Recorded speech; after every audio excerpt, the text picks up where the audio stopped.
अस्सलाम वालेकुम। Taiba Zia new York से। एक और शोशा असेंबली में छोड़ दिया गया है। मैं अभी क्लिप देख रही थी। स्पीकर परवेज़ लाई, उन्होंने कोई बिल पास किया है कि सहाबा कराम कहना है या अलैहिस्सलाम कहना है। तो ये शोशे होते हैं। असल मसाइल से तवज्जो हटाने के लिए मजहबी कार्ड इस्तेमाल करना ये पुराना वतीरा रहा है पाकिस्तान में। ख़ातमुन नबीयीन कहना बिल पास हो गया, सुबहान अल्लाह अल्हम्दुलिल्लाह। जो ख़ातमुन नबीयीन नहीं भी कहते तो भी उनके ईमान में शुबा नहीं होता, जो वाकई ही नबी अक़दस सल्लल्लाहु अलैहि वसल्लम को आखिरी नबी मानते हैं, उनका ईमान और इस्लाम मुकम्मल है। लेकिन बिल पास हो गया कि ख़ातमुन नबीयीन कहना चाहिए। ओके, अब एक नया शोशा छोड़ दिया है कि सहाबा कराम कहना चाहिए या अलैहिस्सलाम कहना चाहिए। और फिर एक फ़िरका वारियत की हवा, इसको मतलब हवा देना कहते हैं। अपना बचपन याद आता है, बहुत खूबसूरत टाइम था। आपके बुज़ुर्ग, हमारे बुज़ुर्ग, बाप दादा, हमारी दादियों नानियों का टाइम, एक महल्ला होता था, वहाँ पे शिया, सुन्नी, अहले हदीस, बरेलवी, देवबंदी कौन कौन रहता था हमें मालूम भी नहीं था। हमें ये नामों का पता भी नहीं था। हमें सिर्फ ये पता था कि ये पाकिस्तान है और यहाँ पे मुसलमान रहते हैं और गैर मुस्लिम जो रहते हैं वो हमारे घरों में सफाइयाँ करने आते हैं, हमारी गलाजत, हमारी गंदगी, हमारी बदबू उठाने आते हैं। हमने इन लोगों की इज़्ज़त करनी है और इसके अलावा सब मुसलमान हैं। और हम उनके घरों में आते जाते थे, हम इकट्ठे खेलते थे। हमारा बचपन बड़ा पुरसकून और बड़ा, हम सारे बड़े, वो हमसे ज़्यादा अच्छे मुसलमान थे। आपके माँ बाप, आपके दादा दादी, नाना नानी हमसे बेहतरीन सादा थे। रिश्वत कम थी उस दौर में, चोर बाज़ारी झूठ कम था, ईमान ज़्यादा था। वो बात कि नबी अक़दस सल्लल्लाहु अलैहि वसल्लम के ज़माने में एक मस्जिद थी कच्ची, ठीक है, उसकी वो जो गारे की और गारे और लकड़ी की बनी हुई वो जो मस्जिद थी वो पक्की थी। वो मस्जिद पक्की थी, नमाजी पक्के थे, लेकिन बज़ाहिर वो मस्जिद कच्ची थी। तो हमने बुज़ुर्गों से यही सुना था कि आका सल्लल्लाहु अलैहि वसल्लम और खुलफाए राशिदीन और अहले बैत रसूलुल्लाह सल्लल्लाहु अलैहि वसल्लम और उनके बहुत बाद तक मसाजिद कच्ची थी और नमाजी पक्के थे। अब मसाजिद, आहा क्या बात है, आया सूफिया से लेके आप हरमैन शरीफैन और जहाँ भी दुनिया में आप देखें हमारी मसाजिद आलीशान हैं और नमाजी कच्चे हैं। ये वही कच्चे नमाजी हैं जिन्होंने हमारा बचपन हमसे छीन लिया, जो मजहबी अपने वोट के लिए, अपनी सियासत के लिए मजहबी कार्ड इस्तेमाल करते हैं। हम रज़ी अल्लाह ताला अन्हो भी कहते सुने गए, हम अलैहिस्सलाम कहते और सुने गए।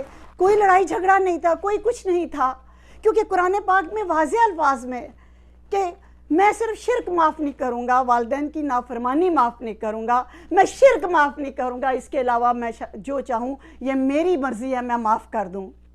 तो हम एक खुदा को, एक अल्लाह को मानने वाला, हम खुदा भी कहते थे, खुदा हाफिज़ भी कहते थे, अल्लाह मियाँ भी कहते थे। कितना मासूम टाइम था, लेकिन हम वही मुसलमान थे। लेकिन आज अगर किसी के मुँह से गलती से निकल जाए खुदा हाफिज़, ओ नहीं तुम तो काफिर हो गए, अल्लाह हाफिज़ बोलो। अगर किसी के मुँह से निकलता है अल्लाह मियाँ, ओ नहीं तुम्हें तो अल्लाह सुब्हान व तआला बोलो, अल्लाह ताला। ठीक है, हमने ज़ाहिर हम ज़ाहिर वाले लोग हो गए हैं और हमने कुरान और हदीस को छोड़ दिया है। हम तारीख़ वाले लोग हैं, हम तारीख़ पे ज़्यादा ज़ोर देते हैं। हालांकि हमारी तारीख़ सारी इक़्तिदार से भरी हुई है, पूरी दुनिया की तारीख़, उसमें मज़हब की बात नहीं हो रही, इक़्तिदार से भरी हुई है। जहाँ तक मोहब्बतों की बात है, जहाँ तक इत्तेहाद की बात है, कुरान पाक की एक आयत, रस्सी को मजबूती से पकड़ी रखो, रस्सी को। तुमने तो वो जो ईमान की रस्सी, इत्तेहाद की रस्सी थी, तुम लोगों ने अपनी सियासत, अपने वोटों, अपनी फ़िरका वारियत, अपनी मस्जिदें, अपनी 1.5 इंच की मस्जिद, अपने तुमने जो है दुनियादारी, गद्दियों को और अपनी चुदाहट के लिए तुमने वो जो ईमान और इत्तेहाद की रस्सी मजबूती से बांधने का हमें कुरान में हुक्म था, वो रस्सी हमारे गलों में बांधती है। तुमने हमारे गले घोंट दिए हैं, तुमने हमारे घर घर में इस्लाम और ईमान मशकूक कर दिए हैं। ये वक्त था।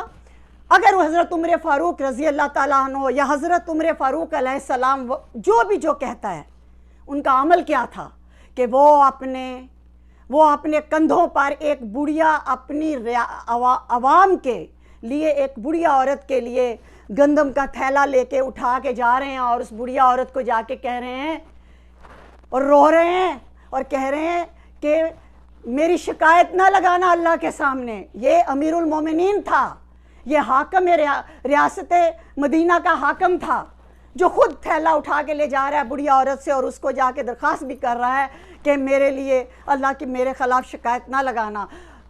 نہ آٹا مل رہا ہے, نہ چینی مل رہی ہے, نہ روٹی مل رہی ہے, نہ صاف پانی مل رہا ہے. جو بنیادی حقوق ہیں ان سے تم نظریں, تم ووٹ لے کے کس لیے آتے ہو, حکومت میں کس لیے آتے ہو؟ فرقہ واریت پھیلانے کے لیے. تم ہمیں یہ بتانے آتے ہو کہ کس کا ایمان کیا ہے, کس کا اسلام کیا ہے. تم رسی کو مضبوطی سے پکڑنے کے بجائے وہ رسی کو ہمارے گلوں میں پھندا بنا رہے ہو, وہ سیاست کی, فرقہ واریت کی. اور تم وہ باتیں کر رہے ہو. تم نے تو ہماری مسجدوں کو بھی, اگر اسلام کے جو ٹھیکیدار ہیں انہوں نے تو ہماری مسجدوں, جس مسجد میں اللہ رہتا ہے وہاں پہ غلہ رکھ دیا گیا ہے. جن دلوں میں اللہ رہتا ہے تم نے ان دلوں کو مشکوک کر دیا ہے. تم فرقہ واریت پھیلا رہے ہو. تم لوگوں کے ساتھ ایسے ایسے بل لا رہے ہو کہ تم آدھے مولویوں کو خوش کرتے ہو, آدھے پیروں کو ناراض کرتے ہو. تم لوگوں کو صرف تمہاری ووٹ کی گیم چاہیے. تمہیں نہ اعمال کا پتہ ہے, نہ اقوال کا پتہ ہے. حضرت علی کرم اللہ وجہ ہیں, حضرت رضی اللہ تعالیٰ عنہ ہیں, یا حضرت علیہ السلام ہیں, لیکن ان کا عمل کیا تھا؟ ان کا عمل یہ تھا کہ ان سے جا کے ایک, اور حضرت امیر معاویہ ہیں, حضرت امیر رضی اللہ تعالیٰ عنہ ہیں, یا حضرت امیر علیہ السلام ہیں. یہ معاملات بندے اور خدا کے بیچ چھوڑ دو, ان لوگوں کے اعمال دیکھو. ایک صحابی نے جا کے حضرت علی سے جب پوچھا تھا رضی اللہ تعالیٰ عنہ سے کہ آپ خلفائے راشدین جو آپ سے پہلے 3 گزرے ہیں ان کے دور میں یہ حالات نہیں تھے جو آپ کے دور میں ہیں.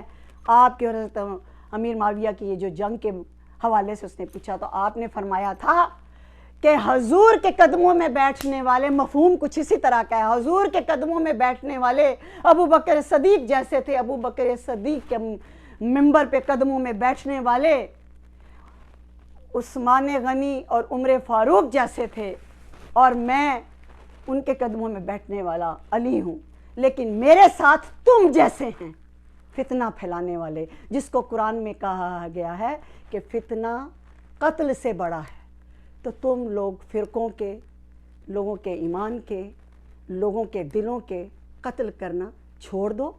اور اگر تمہیں کوئی ووٹ مل گیا ہے, کرسی مل گئی ہے, تو اپنے کام پہ توجہ دو, ان کے بنیادی حقوق پورے کرو. ورنہ تم لوگوں کی جو شکایات لگے گی اس وقت جن لوگوں کے لیے تم لڑائیاں چھیڑ کے بیٹھے ہو نا, خلفائے راشدین, صحابہ اکرام, اہل بیت رسول اللہ صلی اللہ علیہ وسلم, وہ تم سے منہ پھیر لیں.